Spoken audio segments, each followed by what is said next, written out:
Hey everybody, I'm here with my friend Jesy Elyse. We are going to talk about Kiera Cass's new book, The Siren. It is a great book, and I cannot wait to dive in and tell y'all all about it. Okay, so if you guys, my channel is Jesy Elyse, just so you know. And if you haven't heard of Kiera Cass's work before, she has previously written a series called, just knocked a book down, the Selection series, which also includes a sequel called The Air, and a book of short stories to the Selection series called Happily Ever After. So she's written a lot. Her books are really good. They're all really fast-paced.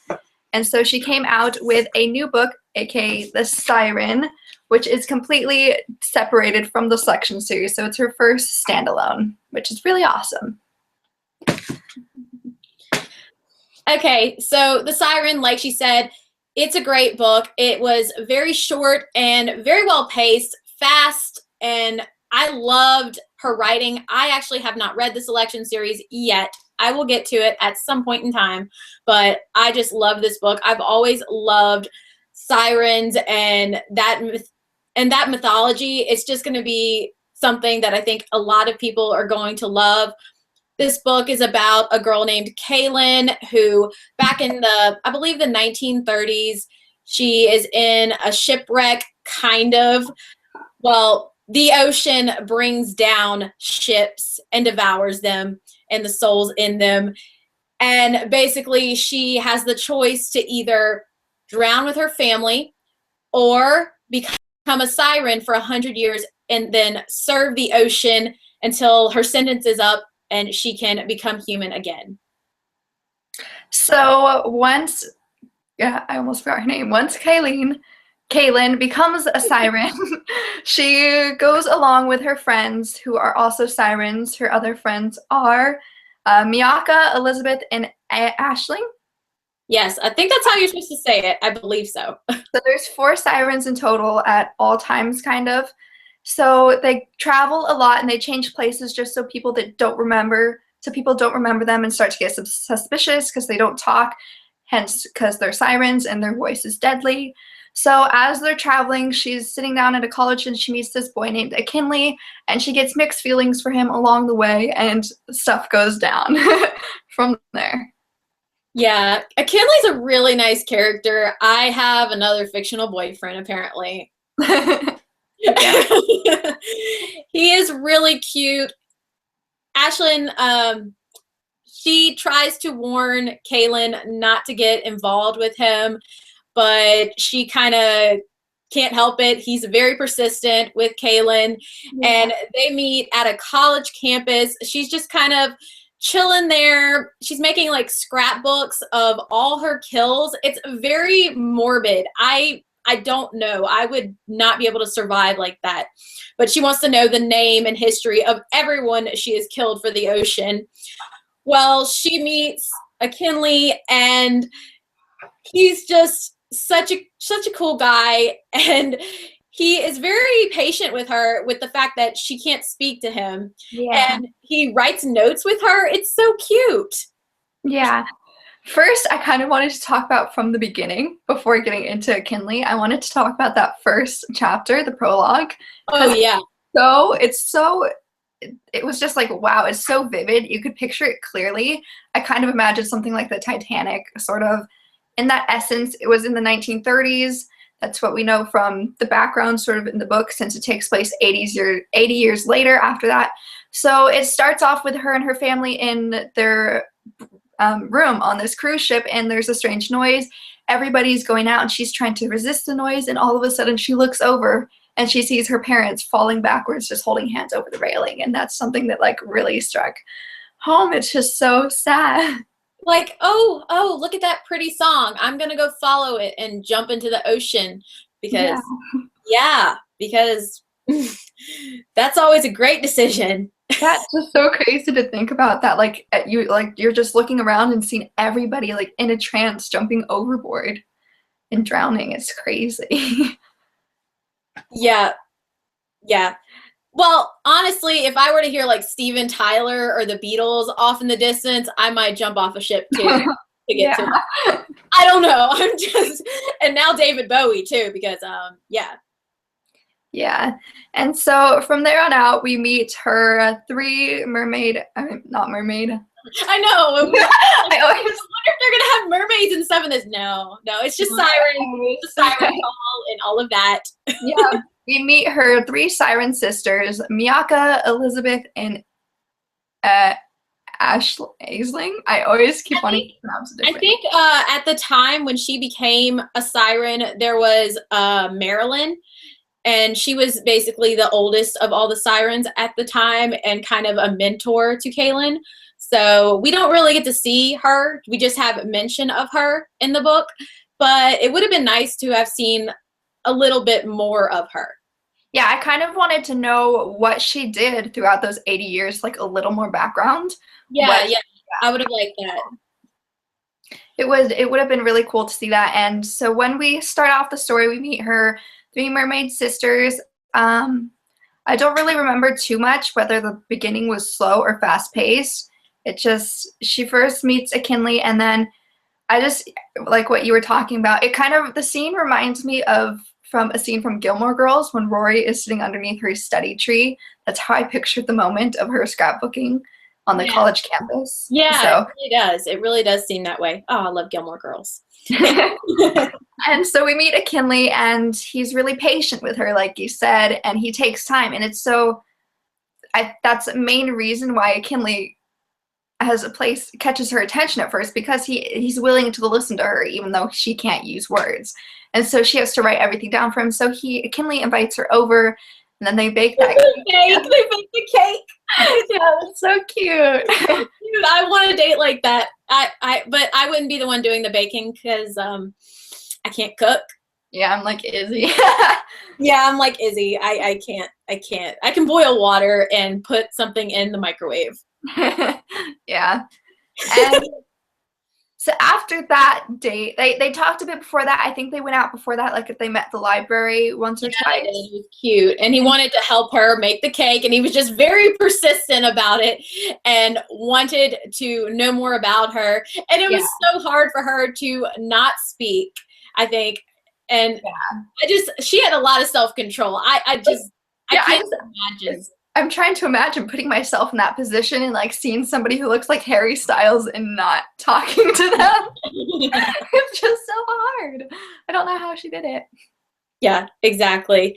And basically she makes the decision to leave this town because she cannot be with him. There's no way she can be with him. Even when she turns human again, she will not have any of her memories. When they are turned back human, they do not have any memory of any of their time as a siren or their life beforehand. So any connection they have made before or after, they will not remember anything. It's really depressing, actually. It's a very depressing thought to think that you've been alive 100 years, but you cannot keep any of that knowledge that you have accumulated over that amount of time. It's very depressing. Yeah, it's kind of crazy. And it's kind of crazy to think about when you're turned back, what you, like, if you remember, you don't, because while you are a siren, you start to lose all of your memories. She doesn't remember, like, she can't remember what her parents look like, what her brothers look like. Yeah, she remembered she had a couple of brothers, but that's not all she remembered. You lose all the memories of them and the essence of them and their personality. You don't remember pretty much anything about your past life. And so it's kind of weird and interesting and sad and scary to think about when you're turned back. You don't remember a single thing.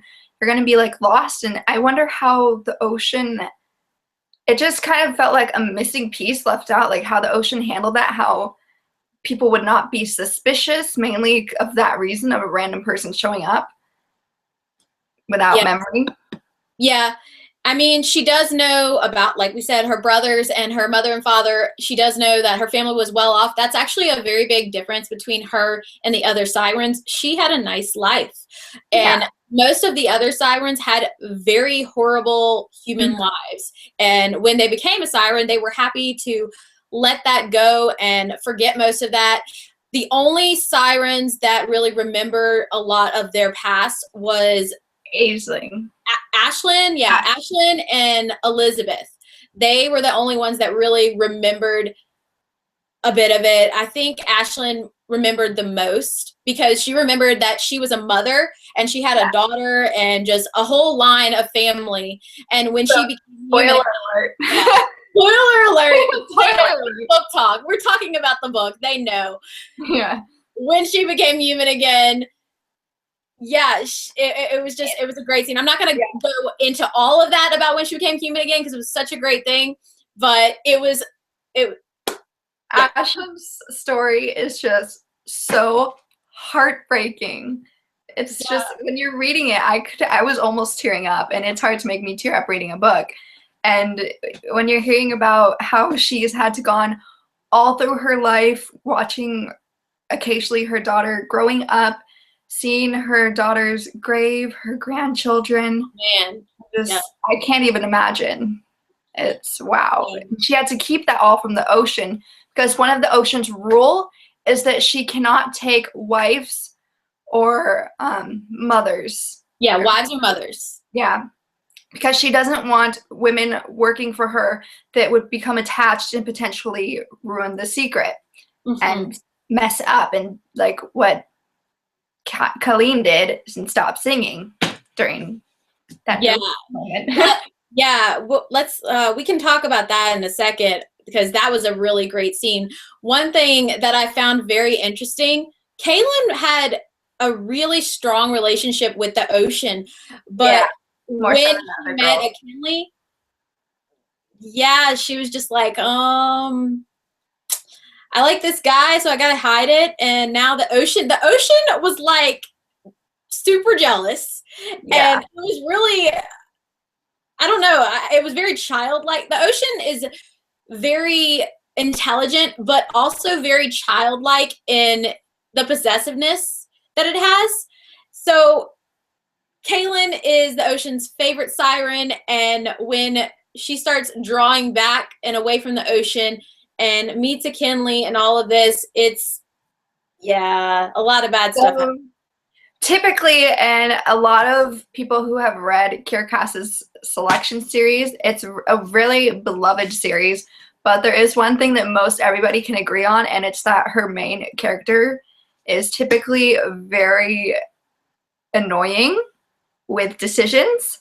And so I found that the main character in the story is Colleen, and Colleen wasn't, because in her two books here with separate characters, the main characters, everybody agrees that they're frustrating, very frustrating. Colleen, I didn't find was as frustrating as the main character. It was more so the ocean in this story. So it was really different because ocean isn't really a human. It's it's an element. Yeah, it's not it's a living thing kind of, but it's what's inside that's alive. It's not the ocean. So it's really interesting that the ocean is this entity that devours souls, and it's kind of I wasn't expecting that, honestly. When I started reading the book, I was like, I thought maybe it was something to do with like ships, or I mean, I think it has something to do with controlling the Earth's population, because there's just so many people in the world and we are using all of the resources, and I think that's kind of the ocean's role. That's what I gathered from this book. That was something I was confused about, is why the ocean needed to take down a couple hundred people like every 6 to 8 months, sort of. I didn't really understand why she needed that. That was not really explained. It was just kind of a there and set rule, sort of just that you know in the story. And so one of the scenes that was the most heartbreaking besides Ashlyn's story is the part when it's time for Colleen and the sirens to go out singing again, and Colleen stops singing because she sees the bride and groom on the ship after their wedding day. Yeah, and they have the newest siren with them, Padma, at the time. Yeah. And Kaylin basically makes the whole experience horrible for her. Everyone is mad at her. After all this goes down, Kaylin runs off and ends up somehow where McKinley is, in his little town. I can't remember the name of his town. Me neither. Wasn't it? I don't. But I think something harbor or something. I don't know. yeah, when I started reading that part, I was kind of confused. Like, I was like, whoa, how did she end up here so fast? I had to go back and read that to make sure I was reading this correctly, because all of a sudden she's like standing in front of his house when she was like thousands of miles away. Yeah. And so I had to go back, and she somehow made it through the ocean without the ocean catching her thoughts and made it to the house. And after that scene, that's when he's coincidentally there in Homeland's town and not in college. And he comes out and finds her there, like, at the exact perfect moment, which was, like, perfect timing somehow. Yeah. And about him being home, it was so sad. I actually almost cried a bit while reading this book, because when we come to find out the reason that McKinley is still in that town and everything, we find out that both of his parents just died. And I forgot about that. Yeah, it broke my heart. I was just like, I want to hug you. That's just and Kaylin is kind of like a balm to the wound, and when she has to leave again, it's just yeah, that was really hard. He got really sick. Oh man. I mean, when she shows up there and meets his family and all of that, and he goes out on a date with her, they have a cute little reading time section part in a little bookstore. They're like playing in the kids section. It's they went to the little house. That was so cute, like gold. And then when she is about to leave, she figures out that she's just making it worse for him. He shows her this house that she can live in and all this, and she starts trying to figure out how she can make things work out with him. And he kisses her, and then she says something like, wow, just one word. That's all it took. And then he was off to the ocean, and I know. That part was, I was like, right when she said it, I was like, no. He started walking, and so that was that was like the climax point sort of in the book, when the ocean found out, and she had to go in the water, and she had to reason with the ocean, and she had to admit to the ocean that she did like this boy, and she would give anything to spare his life. Yeah, and I think she got about 50 more years or something. Yeah, something crazy.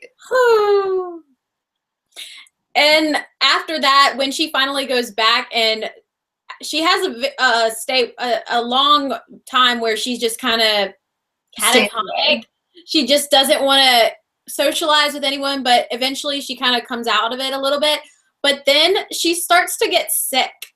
And we find out after the other sirens start figuring out about her and McKinley, and they figure out that he's sick and she's sick, and they're both dying. It's that we find out that they're soulmates, and they're somehow so intertwined that if one dies, the other dies. And he was actually poisoned by her voice.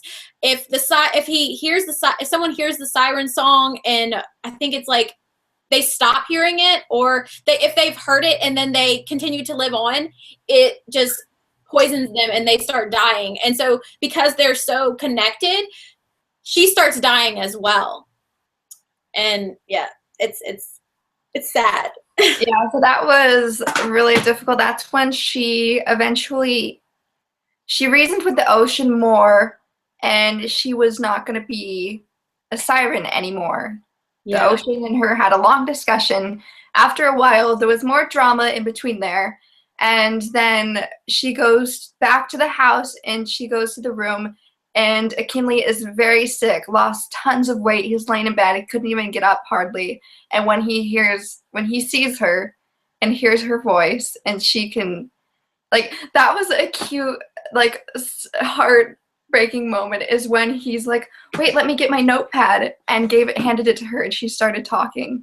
And he listens to her voice for the first time, besides the moment. That was so perfect. Yeah, and And she didn't know who he was at that point. So it was like she had a sense of who he was. She kind of recognized him, kind of. Yeah, she didn't remember because her Yeah. years of being a siren was over, so she had no recognition or memory of who he was. And he wasn't mad or anything. It was really great. I loved that so much. And I loved this book so much. I really loved all of the other sirens as well and how different all of them are. Yeah, they had really distinct personalities, so you could tell them apart. Miyaka, I think she was the one that was an artist, and she had a very tragic story of how she died. She was sent out, she lived in a little village, and she was sent out fishing on a boat or something, and she didn't want to go one day. She was afraid to go, and she ended up dying. I can't remember the whole story of how exactly she like drowned and all that stuff, but that was really sad.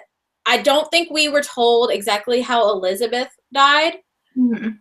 And but the new one was really sad as well. Padma, Padma was really sad. I teared up a bit. Yeah, Padma was severely abused by her father, and her mother just stood there and was a bystander and just watched her, and she did not stand up for her at all because it was just very sad. And so in the book there is a point where she hides they all work together to hide it from the ocean, and she travels across the world to go back and get revenge, sort of. And so we never really figure out what she did exactly. I don't really No, we don't know, but it's just like implied that she did something terrible or killed him or did something to get revenge on her father, who treated her whole family so bad her whole life, really abused her. I mean, her father basically tied her up. I think he put like anchors on her or weights or something on her and just dropped her in the ocean. And he didn't want a daughter. He blamed his wife for having a daughter and not a son. Yeah. And sad. It was sad because, and it was so traumatic that Padma, she couldn't let go of those memories until she got her revenge. It was that traumatic for her. And I completely understand that. That was another little piece of the memory, because they had to figure out why Padma was still crying, why she was so distraught. They were wondering why she hadn't lost her memories yet. And it was because it was so traumatic, so much more traumatic than the other girls' experiences, that she could not let go, and that something had to be done in order for her memories to disappear. I really loved this book. I think the writing was very well done, and the characters were so rich and creative. Mm-hmm. I love when characters are so different from each other. There's no character like the other in this book. And I just love it. We got very interesting names for the characters as well. Yeah, that's another thing I wrote down in my notebook. I wrote the young adult book character names are like celebrity baby names. And I feel like that's just Kiera Cass in all her books. Like, her other character's name is America Singer. And so she just has a lot of creative names. They're just there. And another thing that I really enjoy about Kiera Cass's writing in books, and especially in the Siren, is that I feel like everything is so vividly written. Like, you can picture, just with so few words, you can picture the settings in your head really well. Yeah. And like, I could clearly picture like her dress made of sand in the water. I could picture Kinley's hometown. There was so many things that I could just picture in my mind, which sometimes is harder in other books. Yeah, that was one thing that I loved. They were very descriptive. She was very descriptive of all of these dresses, and I just want one now. Can I? I do too. I guess this is kind of supposed to be how the dress is supposed to look.